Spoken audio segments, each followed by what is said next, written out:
Let's get some insight now from someone with a unique perspective on this. Jim Woolsey, he was the CIA director in 1994 when President Clinton struck a deal that was supposed to end North Korea's nuke program. So, Jim, it's great to see you, first of all. What might be different this time, given everything you've witnessed over the last 7 or 8 months, this president's style, his approach, and what you saw from Kim yesterday? I think President Trump has put the North Koreans under pressure in a way that they did not remotely expect. He sort of played good cop, bad cop, and then he's taken both roles. Sometimes he's a good cop and he's saying friendly and laudatory things about Kim Jong-un. And at other times he's talking about fire and fury and so forth. He keeps them off balance. And they, I don't think, had a very good idea about how to deal with his style of negotiating, which I must admit did not initially attract me. But a lot of people who were not initially attracted to it are beginning to see it work and kind of scratching their heads and saying, hey, maybe I was wrong on this and maybe he was right. Jim, Leon Panetta was very concerned about a month and a half ago in mid-April about what he viewed the president to be in terms of, provocative, way too provocative in dealing with this dangerous power. Let's watch. The words from the administration are creating even higher volume in terms of the provocations that are going on. I think we've got to be careful here. This is, we shouldn't engage in any precipitous action. There's a reason no U.S. president in recent history has pulled the trigger on North Korea.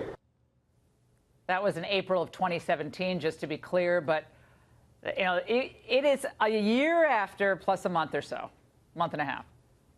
And here we are, again, the beginning of a framework that was reconfirmed in another brief message that came out a few hours ago that they are committed to doing this. What are the pitfalls for this administration going forward? The ability to obviously do inspections and so forth.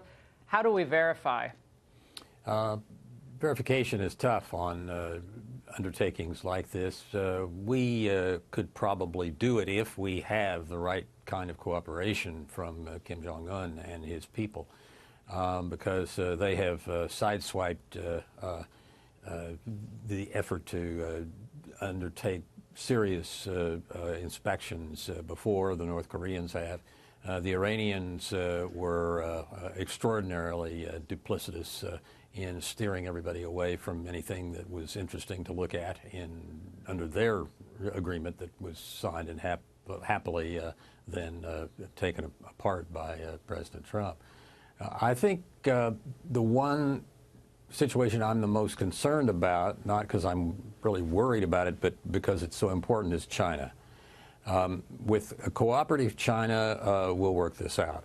But with China that believes that they have to stand up to us in the South China Sea or what, we could stumble here. But so far, I've got to say that my wife's prognostication that President Trump was going to A, get elected, and B, reign and rule the way he has, I couldn't believe it, and she had it right, and I had it wrong.